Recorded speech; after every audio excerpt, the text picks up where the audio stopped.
Edwards. Ben Edwards.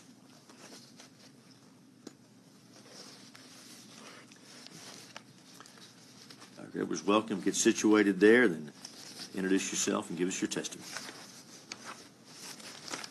Thank you. Ben Edwards, trained as a family physician.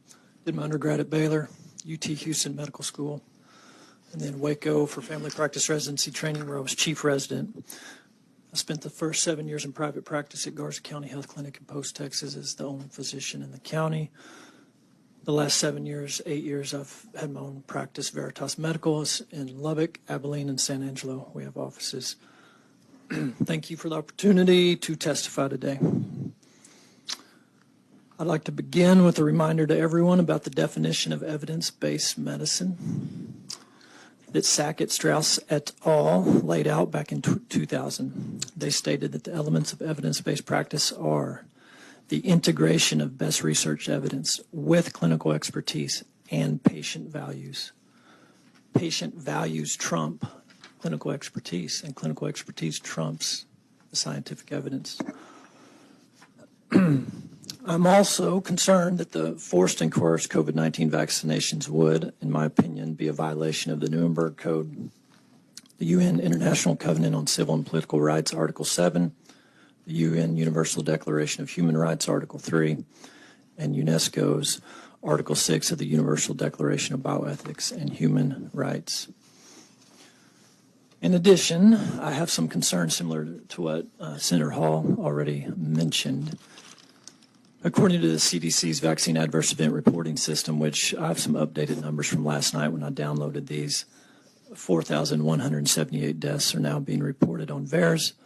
To give some context, over the past 20 years, all vaccinations combined, there were a reported 4,182 deaths over the past 20 years. In the past 4 months, we're now sitting at 4,178 deaths associated with the COVID vaccine reported to VAERS. This includes a 15-year-old boy in Colorado, 2 16-year-old girls in Wisconsin, a 17-year-old girl in Wisconsin, and a 17-year-old boy, all healthy. He was in New Hampshire. The evidence is pretty clear that VAERS grossly underestimates the adverse events that are reported. A study commissioned by the Department of Health and Human Services, this is in 2010, and Harvard carried out this study. And the conclusion was only about 1% of adverse reactions are ever reported to VAERS. A similar study in 2015 by Shimbukru et al. Came to a similar conclusion. A 1995 report by CDC also found that certain adverse reactions to vaccines are reported about 1% of the time. Even the vaccine manufacturers themselves have estimated a 50-fold underreporting of adverse reactions. So I have grave concern about the underreporting of these adverse reactions to VAERS, and even at that, we're over 4,000 now in deaths. To give you some context, as Senator Hall already mentioned, the 1976 swine flu epidemic, after recording 500 cases of paralysis and 53 deaths, the vaccine was pulled off the market. Personally, I've received numerous reports from family members of my patients, close friends to my patients, that within hours to days of receiving the vaccine, they've suffered from stroke, heart attack, pulmonary embolism, blood clots, sudden death. And as far as these family members knew, none of these were reported by the medical staff as being associated with the vaccine. So my concern is there is indeed a vast underreporting. Lastly, I would say that of Harvey Rich's data that 53% of Texans have natural immunity. Studies have shown a 2 to 3-fold increased risk of adverse reaction to this vaccine if you've already had COVID. Natural immunity infers a more robust immunity than vaccine immunity could, but vaccinating someone who's already robustly immune increases their risk of adverse reaction 2 to 3-fold. 2 different studies that show that. And probably the last thing I would have to say is I'm very much a proponent of preserving the individual doctor-patient relationship. It's a sacred relationship, and I believe nothing should come between that. And ultimately, it's up to the patient to decide how they want to treat their body. And on a personal note, I believe that God gave us an amazing, robust immune system, and I don't think you can improve on God. Not everyone obviously has to agree with that, but for those that do and choose to rely on that natural immunity, I think we need to uphold that right to do so without any adverse outcomes on their livelihood. Thank you for the opportunity to speak. Happy to answer questions. Dr. Bartlett, thank you. Any questions? You the witness. Senator Hall? Do have a couple of questions for you. One is, do people with natural immunity to COVID need a vaccine? And is there any increased risk of the natural immune system individuals having an adverse reaction to the vaccine? Natural immunity is more robust than vaccine immunity. There's a study from the original SARS back in 2002.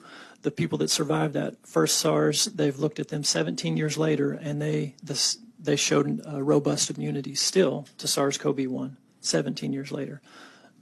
Historically, we've always known that natural immunity tends to last a lifetime, i.e. the measles. Natural immunity will last a lifetime. So no, I don't believe there's any need to vaccinate someone who's already acquired natural immunity. And we need to remember natural immunity is more than just antibodies. You have T cells, natural killer cells. You've got the innate immune response. You've got a robust immune system, not just antibodies. And to the second part, reiterating that if you've already had COVID naturally, and some of these will be asymptomatic people, and some people won't have a positive antibody test because their T cells were strong enough they didn't need to mount an antibody response. So you can't catch all these guys with an antibody screen. But if you've had natural immunity, over 50% of Texans have, then you're at a 2 to 3-fold increased risk of adverse reaction if you get vaccinated. Can people do anything about their immune system? Absolutely. Thank you for asking, Senator Hall. I transitioned from conventional family practice medicine to integrative medicine, integrating our God-given natural ability for the body to fix itself. And it's clear in the literature that if we steward this God-given design through nutrition, proper nutrition, hydration, exercise, sunlight, most importantly, peace, not fear. Fear has overcome this nation. The spirit of fear that I don't submit to has overcome this nation, in my opinion. And if that's influencing policy decisions, I don't want to have to be subjected to those policies. So yes, there's much that you can do to improve your immune system. And it sounds too simple, but it's true. Eat God food, not man food. Exercise, get some sunlight, move around a little bit, and most importantly, be at peace. Your immune system will do what it's designed to do. Thank you. Thank you, Dr. Edwards. Doctor, thanks for your testimony. Thank you for being You're welcome. Thank you. here. The chair calls